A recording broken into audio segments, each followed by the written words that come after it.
以及美好的恩典。也愿你圣灵的力量来开启我们每一个人的心智，让我们知道你所要对我们所说的话。这样感恩祷告，奉耶稣基督的圣名，阿们。弟兄姐妹，我们今天的主题叫做做福音大能的证人。那这段经文呢，就是从我们刚刚读的这一段以赛亚书43章10节到12节所给我们昭示的。因为以赛亚书在这段经文的背景是，当时以色列百姓遇到这个国家的危难，遇到很多很多的征战挑战，所以先知就是奉主的名来对以色列人做一个信心的喊话，也是一个信仰的宣告。他说：“以色列人啊，你们是我的证人。”第二段经文就是保罗他所做的福音。传福音的热诚的见证，他把自己怎么样传福音的心志，在这段经文有很明白清楚的分享。我们等一下会按照这些经文来做一些简单的一个整理那我们就直接跳过来。我们为什么要当上帝的证人呢？我们从以赛亚书43章得到一些很重要的主题。第一个，福音的大能跟权柄是来自耶和华。当我们确信这个前提的时候，我们就能得到一个非常坚定的信念，因为上帝宣告说：“你们是我的证人，我选你们做我的仆人。”那是一个非常何等重要的宣告，因为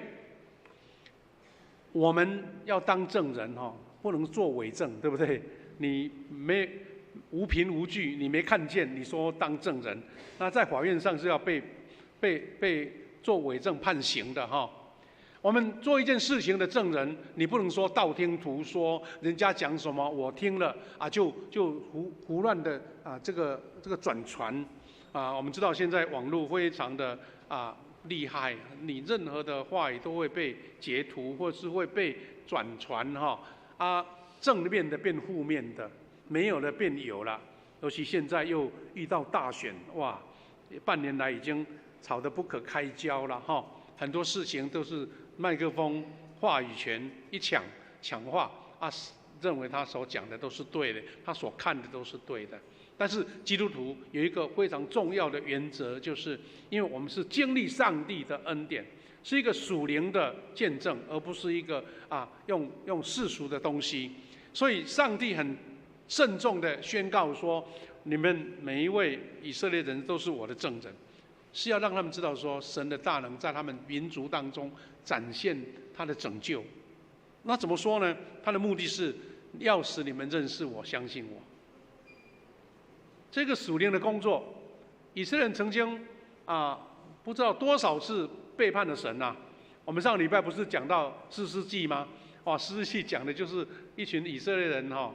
那么天真那么的一个很容易受骗，然后一直陷落在拜偶像，然后被神所责罚，然后又在悔改，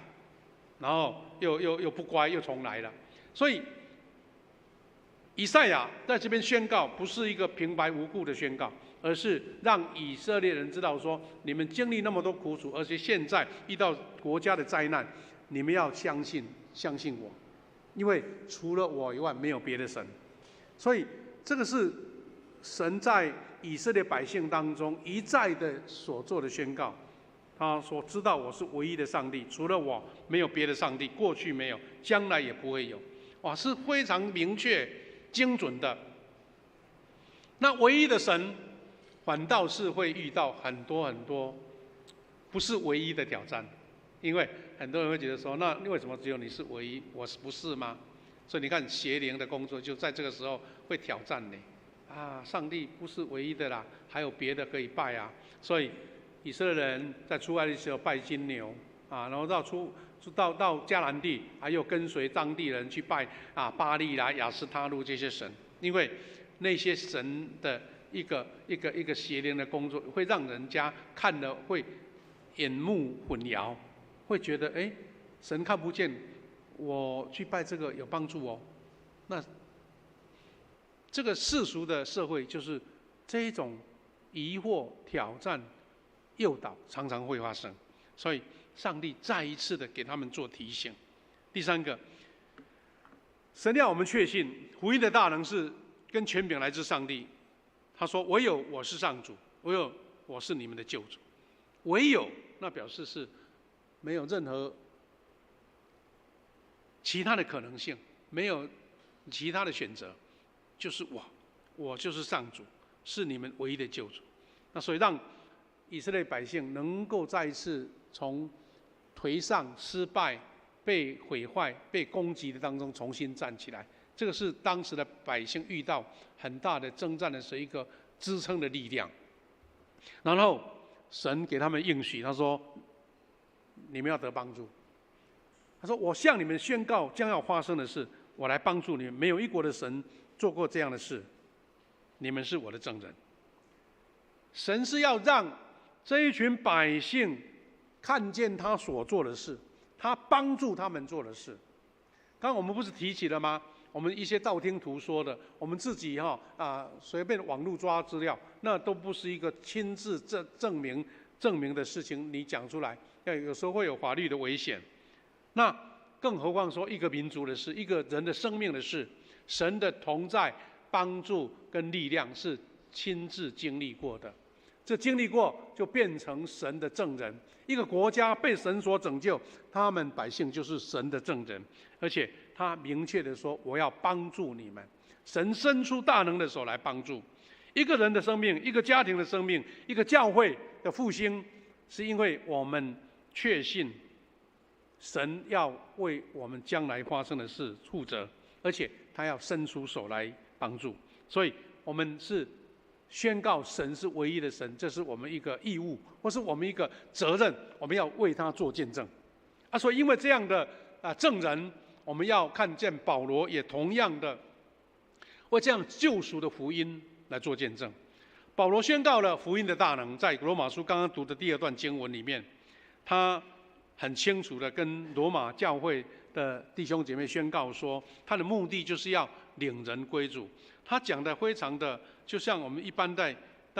跟朋友讲话一样。他说有好几次我计划要访问罗马，但总有一些事阻碍，心志仍迫切要领人归主。这是何等大的一个不气馁，或是锲而不舍，或是觉得我的任务没有完成，阻碍多，那不是我的困难，是我心智有没有被受影响。我看到这个有一些是阻挡，就感触很多了。今天我们有7组的幸福小组准备要正式启动，第一堂有4组，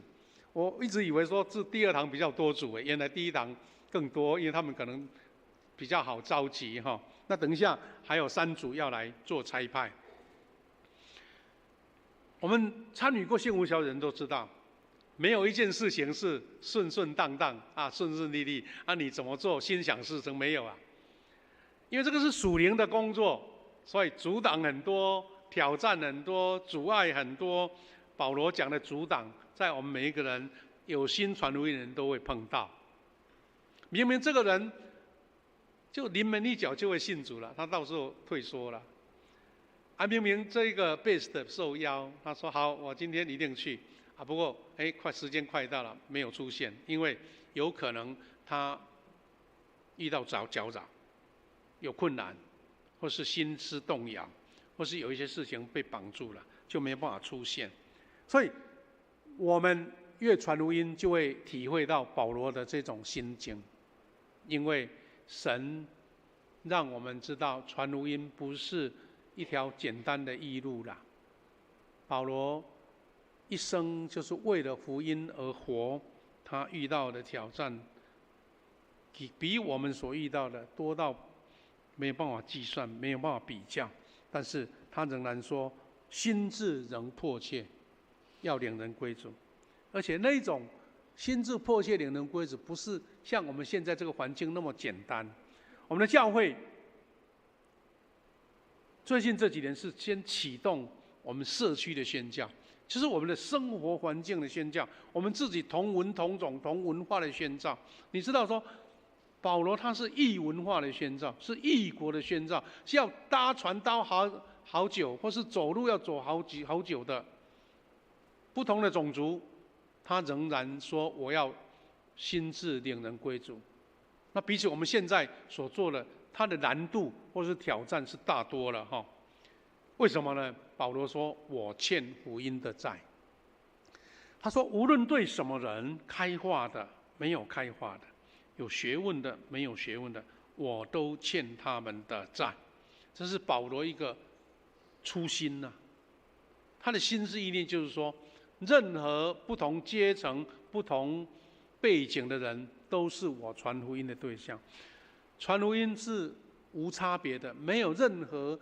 他的条件不适合接受福音，所有人都要，所有人都是我传福音的对象。所以，我们弟兄姐妹、基督徒，你被差派在什么环境，那一个环境就是你传福音的对象。有人是在公家机关，有人是在私人的企业，有人是在机构，有人在学校，有人是在做生意。神把你摆在那边，你就看见说，你所接触的这一群人，就是你福音的债。保罗为什么要讲说福音的债？债是什么？我们知道现代人因为整个金融系统、银行体系说没有欠债的人很少了，因为这合理的因为比如我要做事业，我要买房子，一定要有在借贷，然后银行，然后付款。但是我们台湾人很早就有这种观念，觉得说欠债就是有点不舒服，所以尽量能够越早还钱越好甚至我们台湾的习俗说，这个欠钱不能欠过年，对不对欠钱不可以过家呢，好赶快把钱偿还。我们都有那种心境啦除非说是诈骗集团或是那个吸金的，或是存心要诈骗的，不然的话，我们心中一般的人都认为说，欠的债能够尽量还清最好我跟银行的贷款能够早1个月还也好我们都是这种心境的。所以保罗说我欠福音的债，是他一种属灵的债，他也不欠谁但是他就认为我如果不传福音就有祸了。我要传福音，就是为了让更多人领受这样的祝福，把它当成欠债的心境，那是保罗传福音的心态。而且他对福音是完完全全的一种自信跟信任，或是说他有这样的确信，他不以福音为耻。说这福音是上帝的大能，要拯救一切信的人，先是犹太人，而后外邦人。我们都知道，保罗就把福音看成一个他最棒、没有替代性的商品的意思。我亲自领受，我亲自介绍，没有任何疑虑。那这样才是有自信的。我们知道现在广告的环境太厉害了，很多人在介绍什么产品，对不对？很多在电视上做什么代言人，他都会讲一句话，他说：“我用过，所以很好用，才介绍给你。”这虽然是话术，但是这句话就表示说，我是亲自体验到了。那更何况我们是宣扬的是唯一的上帝，福音是一个给世界众人的好消息。所以保罗这样的自信，因为他明白，他认识神，他知道这个不传给别人太可惜了，所以不以福音为耻。弟兄姐妹，我们是不是有对福音这样的确信呢？你要更认识圣经，你要更确信去了解一个很重要的点是什么？为什么要推动幸福小组？等一下我们会更详细来说明。但是一个很重点是，当你传福音的时候，你就知道说，我要更明白圣经，对不对？我要怎么让人家听的人会觉得你讲的很棒，我要听看看。那这个不是在操练你吗？不然的话，你如果用想的，或是没有传，你就没有去操练到。第4个最重要的原因，是因为保罗为什么要那么积极的传福音？是因为他觉得因信得生命。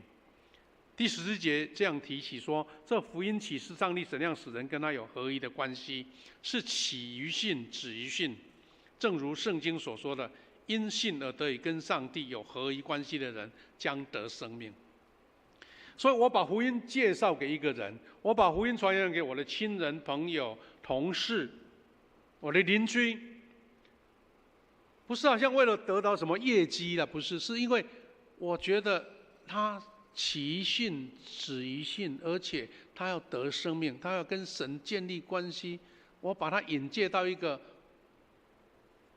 万有独一的神，我把他介绍给神，我把他让他跟神建立关系。这个是你一生的使命。你觉得这个事情是你一生所做最伟大的事情，所以才会有那么多的宣教师，还有那么多传福音人，他们说他们的脚中是何等佳美。因为传福音人从来没有人说我为了我自己的利益，那个好像有点抵触，对不对？我是为自己的轻省，我为自己的利益，我自己的口袋的钱，我就不会传福音，因为传福音总是撩起也看鬼。那为什么？因为就像我们那句话所说的，因为有看不见的价值，就是生命的价值。这个生命得拯救的价值，超越我世间一切俗世所有的东西。所以弟兄姐妹，我们今天再一次唤起每一位弟兄姐妹，我们一起做福音大能的见证人。今天我们有第6期幸福小组，有7个小组要正式展开一两个月的服事，有的挑不同的日期，因为10月份11月份有很多连续假那一类的，所以他们都挑了适合的日期。刚我提起了，举办幸福小组不是唯一的道路，不是唯一的方法，但是没有举办不会比有举办更有多好处，因为幸福小组是一个团队的工作。我们可以以这几点来做一个解说。为什么要办幸福？因为为了要成全圣徒，各尽其职。我们发现在一个幸福小组里面，才发现说，大家一群人，他的恩赐就是不一样。有人很有亲和力，很容易跟我们的 base 打成一片；有人比较拘谨，但是他很会带诗歌哇，带的诗歌很有恩高，对不对？有的人一看就是一个容易跟人家带动的人，所以他就会带那个破冰一带起来就整个气氛都非常的和睦了。那有人对讲信仰的道理、福音的道理非常有条理，非常有逻辑，容易打动人。所以幸福小组就是等于是一个组合起来的一个团队征战。我们都知道很多弟兄姐妹很喜欢运动，对不对？你有的人喜欢看桌球、羽毛球、网球，有人喜欢看篮球、排球或是棒球。我们发现说，有的是单人自己打，对不对？我打桌球，我一个人打，我自己要控制场面。有的是团体的，哇，那就学问太大了橄榄球啦、篮球啦、棒球啦、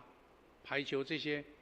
哇，那个一个教练要运筹帷幄，真的不简单。谁负责守什么位置？哇，真的是一个学问呢。当然更大的商机，对不对？那我们的幸福小组就是要让一群组合，他把他最大的那个恩赐发挥出来。在福长的领导之下，把成全圣徒这句话落实在幸福小组里面。第二个，我们都说传福音口头好讲，但是你真正在第一现场，面对一个 base 的，面对一个可能对基督教有排斥的人，你怎么样让他愿意听你讲？那就是一个传福音的操练。我们在上幸福小组的一个研习课程的时候，它有一个原则是说，我们不要把传福音好像当成一个随随便便、轻轻菜菜的事，要把它当专业来用。就好像你要卖一样东西、一个产品你总是要操练得很好，你要讲的让人家觉得你讲的是对的，是真的。所以传福音也要专业，就是被操练。所以幸福小组就是一种团体的操练训练传福音的恩师。你知道传福音口头讲，那念一念、讲一讲，好像是很简单，但其实你是用整个生命在传。因为人为什么要听你这些话？尤其是信仰的事情、看不见的事情，你怎么样让人家觉得说你讲的我要听看看？要有圣灵的工作，要有传福音的专业啊，所以这个是我们幸福小组所进行当中一个重要的观点。第三个，因为它是团队的分工合作，所以会形成一个美好的整体侍奉。因为缺一不可，漏掉一个就觉得好像哪一点失掉了，而且更重要是因为它一个属灵的氛围。弟兄姐妹，如果说你把它懒懒散散、青青菜菜有当没有的，你会发现说这个小组里面就有破口。所以神会应用这个团体来操练一个整体的力量，发现好像一个团队在打球一样，哇，不能有落口。我们在看棒球，对不对？哇，那个投手投的再怎么好，那个外野手接不到那就不得了了，就崩盘了，你知道吗？原来是一个好的球会封杀或是会接杀因为你球掉了，哇，整体都分数掉很多，所以我们的幸福小组就这样的功能。当然最重要是因为我们透过整团体的服事，同心合一，活出人生的使命，而且对他人的生命转变有贡献，是为了要拯救灵魂。这灵魂是所有一切世间的价值无法超越的。当我们建立这样的呼召，一个领受，把它当成一个使命来讲的时候，我们就能够做福音的大证人，因为你亲自经历到了。所以第一个，我们要回应上帝的宣告，成为他的证人，并认识他，更相信他是唯一的上帝。意思就是说，我们来教会做礼拜，参加礼拜，不是参加一个活动、一个团体一起欣赏一个美好的节目，不是，是因为你要一直经历它，然后去触摸到、去经历到上帝的拯救，他是唯一的神。你有这样的确信，你要的宣告，你让你明白，你这样做福音的证人才有力量。第二个，我们要学习保罗传福音的热忱，他以欠债的心催促福音的行动，而且他不以福音为耻了。我们都知道，很多弟兄姐妹在从事传销的工作，你如果怕害羞，那就不用当了害羞就被人家讲一句话，你就说不出话来。我们经常看到有一些那个商业杂志讲说一个人他为什么会成为一个非常什么黄金的这个传销人员，因为他也曾经非常落惨只能被人家讲一句话，那就脸都红起来的。但是他就突破，到最后用他的诚恳，用他的一个认真，让人家来确信他所推动的产品。那我们基督徒更是如此你如果以福音为耻，你觉得传福音是一个很丢脸、很害羞的事情，特别是我们在台湾这一种异文化的环境，你一旦没有自信，那已经输一半了。弟兄姐妹，上帝说你要去经历他，你要认识他，你要清楚明白的讲说，我所信的神是独一无二的神，是大能的神。我最后讲一个故事来做结束。我在礼拜三刚好碰到了一个聚会，就是一些牧者他们组织的，在台南地方组织一个叫做加尔文的读书会，就大家想要一起研究我们长老教会的创始人约翰加尔文 John Calvin 他是在瑞士倡导这个宗教改革，后来这500年才有长老教会。那他有一个很重要的学生，就是叫John Knox， 就是约翰诺克斯，他就是从当时的苏格兰来到瑞士，跟随加尔文一起来做宗教改革后来他回到在苏格兰就创立了长老教会。你知道，听起来好像很简单的消息新闻你知道英国是国教是什么？是圣公会，对不对？当时你信长老教会是要杀头的嘞，你们会看到苏格兰为什么跟英格兰以前是常常在打仗，对不对？就是很多故事你可以去了解说，光同样信耶稣，不同的教派就是打仗的事情。好了，那这个加尔文学就是为了要认识说加尔文他的学说、他的神学到底对长老教会有什么样的一个影响那这一次呢，是我会去参加，因为有一位台湾出生的长老教会出生的姐妹，这个叫做陈韵如姐妹，她的英文叫 Jenny 哈，她怎么样呢？她来分享她去追踪这些150年前来到台湾的宣教师的故事，她讲得非常感动，因为第一个她是台湾人啊，第二个她是长老教会出身的，她对台语很流利，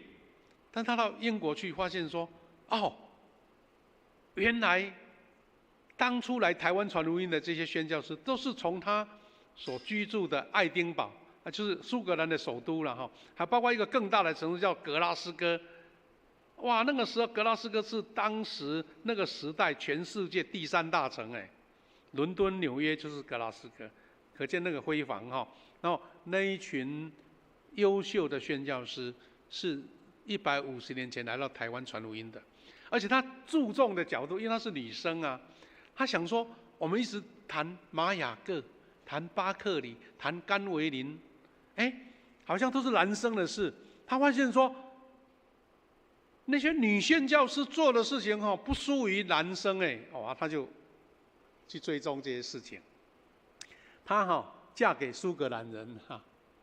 所以变成苏格兰的媳妇了。她就开始追根究底去对150年前的宣教师，而且她后来被邀请，因为她写了绘本，然后用英文介绍当时的宣教师怎么样来台湾传福音，所以连爱丁堡的市政府都对她印象深刻。你看一个小女生她说才40几岁啊，她就是锲而不舍，变成有一点类似台南跟苏格兰一种联络人就对了。她真的是这样做她爱丁堡的市长还是她的粉丝她拿她的书来读，而且她还鼓励爱丁堡跟台南市缔结姐妹市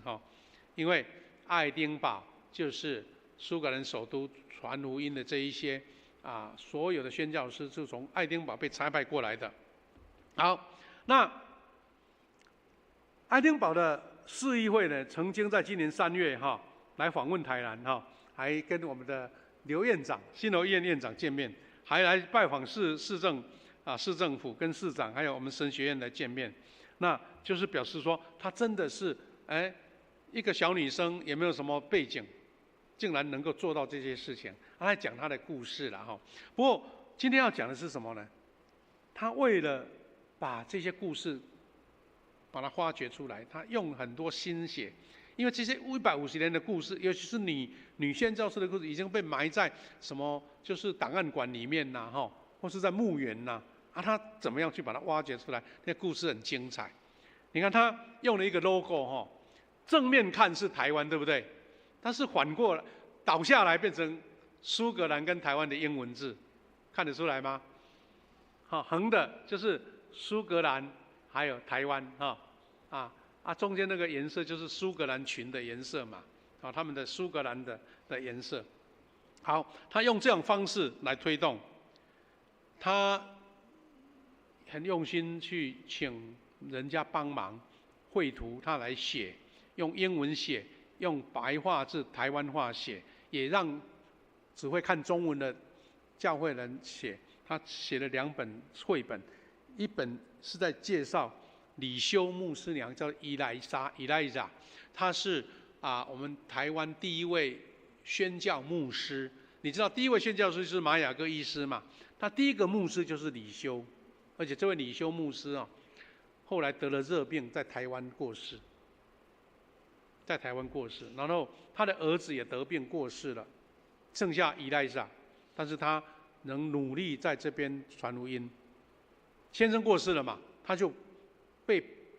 差派当女宣教师，我们的长荣女中的创始人之一。然后第二个，他又发掘出一个更重大的故事，就是宋中间牧师娘，她叫宋伊丽莎白医生这2本是绘本一个是 Eliza， 一个是 Elizabeth。然后他用英文、台文、华文把这些故事介绍给苏格兰人，因为苏格兰人他也不知道150年前他们的祖先做过这些事那台湾也给这些小朋友会读中文的，特别他很注重把它弄成白话文哈，白话字，啊，你就会读罗马拼音，你就知道台湾话怎么说哈。好，他介绍了这位宋中间牧师娘，你听到他的故事，发现说哇不得了，我们在台湾在150，应该不是150啊，应该130-140年前，他是第二阶段来的宣教师。我们在2015年，我们麻豆的新楼医院有一个大楼盖好了，他在10楼马雅各纪念道10楼的礼拜堂，我们把它取名叫做宋伊丽莎白纪念礼拜堂。啊，为什么会纪念呢？一个医院会纪念一个100多年前来的宣教师呢？好，原来这位宋伊丽莎白医师，她是苏格兰头一位当地头一位3重医学学位的女医师。当然，他们当时认定的学位，就是我们相当于现在她拿到了内科、外科跟药师的3重的资格认证。我们也知道，现在台湾的医疗已经分到非常细了，对不对？哪有说我是内科医师，一定是什么内科的什么科什么科，都弄得很细哈。外科更不用讲，但是他当时的分科已经把3种重要的医学的资格都拿到了，但是他不在自己的家乡开业，他女医师又是那么样的优秀，等于是学霸的意思啦。他竟然单身现身说我要到远东，他也不知道台湾在哪里，就搭船过来了。他说我是一个女医师，他听到前面的宣教士讲说，当时台湾民风很保守，女生有生病，她不敢给男生看啊，男医师看啊，他就说我是一个女医师，一定可以帮助人。所以他在1891年来台湾宣教，然后因为单身嘛，所以来到台湾刚好有一位牧师叫做宋中间，他就在1892年跟这位宋中间牧师在香港，因为你知道香港是那个英国的殖民地嘛，他们可以报户口那一类的就到那边度蜜月，那回来，然后他结婚就是为了要一起宣教。当时是绝无仅有的女医师，医术精良，深得妇女患者的信赖，特别是妇产科有她的帮忙，很多姐妹感动。这位是宋中间牧师。以前我们比较容易记住宋中间牧师，因为他是跟巴克里牧师，就神学院院长，当时是拯救了台南人命运的一个牧师。这个故事你们应该听得到。1895年10月20号，巴克里、宋中间牧师他们被台南的士绅拜托要求出南门，我们台南府城的南门，去到那个二重溪那边在那边去跟当时的日本的军队的首领叫做乃木将军见面。那二仁溪的不是二重溪，二仁溪，然后跟他讲说，我们台南市，我们所有的街道，我们的百姓，希望你不要用武力来攻击，我们不会做任何的反抗，但是请保守我们的生命跟财产。因为这种事情跟着敌人讲的是很漏气的事所以如果台湾人出去，那一定会被抓成汉奸，对不对？但是已经生命交关了，你抵抗就是全部毁灭，整个城被烧掉。所以宋中间牧师跟巴克里牧师做了这个不得已的使命了，因为这吃力不讨好嘛。那果然，当时整个台南都一针一线都没有被损坏。所以，其实现在我们台南市会每一年的10月20号会纪念巴克里。为什么会有巴克里公园？都是这个故事来的。它不只是来传福音，而是跟我们台南的整个命运有关的。好，那所以宋中间牧师是那么样的有名，所以当然很多故事在讲他。然后这位陈运竹姐姐就说：“他的太太也很厉害，为什么不介绍？”所以他才会写那个绘本你看，这位是宋伊丽莎白，她年轻，非常年轻，1901年就过世了。1901年就过世，才30几岁。她跟宋中间牧师结婚，就一边传福音，已经怀孕了，还是到处跑。她跑到哪里呢？跑到小琉球，现在不是最近开放观光吗？小琉球一大堆人去啊，他那个时候就去那边传福音了，已经是满月了，就是她的怀孕已经足月了，竟然就在小琉球生下她的长女大女儿，所以呢，她的大女儿在小琉球出生了，所以他就用当时外国人在称小琉球叫 Long Bay 哈，用他的名字当成他英文的名字的中间名字啦，好，你看多有趣哈啊！他在台湾工作9年，不是他不愿意做，因为他33岁就过世了，照顾了数以万计的患者，特别是这些妇女哈。这个是他的女儿，看起来照片当然比妈妈老哈，但其实是后来照的。他的女儿就是这个用琉球来取名的这女儿，后来接续他的医疗工作，他叫做护理的工作。为什么呢？因为当时台湾就是一个瘴疠之地呀，外国人来最大的威胁，不是战争啦，不是什么原住民的攻击啦，就是蚊虫，就是疟疾。这位宋医师娘，她就是宋医师，她就在有一次要去木栅，就我们的内门乡，高雄内门乡那边，走山路哈。我们现在3号公路有没有？走山路过去，就是又感染病倒了，大家又把他抬回来到我们台南府城，但是当时已经有日本人的医生了，也在这边帮他治疗，2个医生，一个安医师，一个是日本人的医师，给他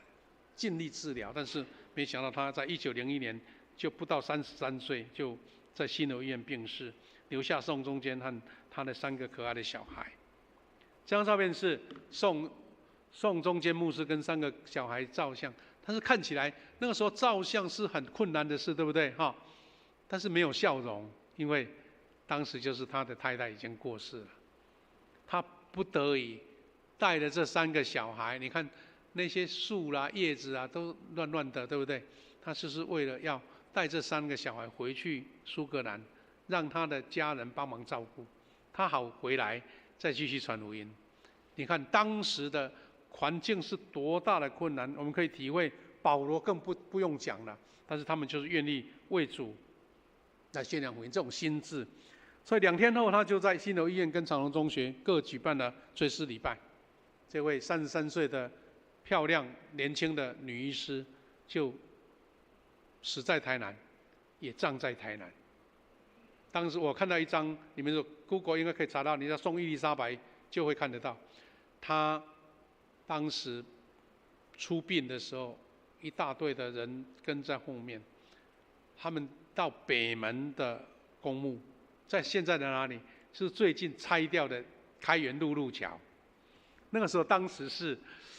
台南市郊的公墓啦。那后来日本人为了开发，对不对？铁路盖下去了，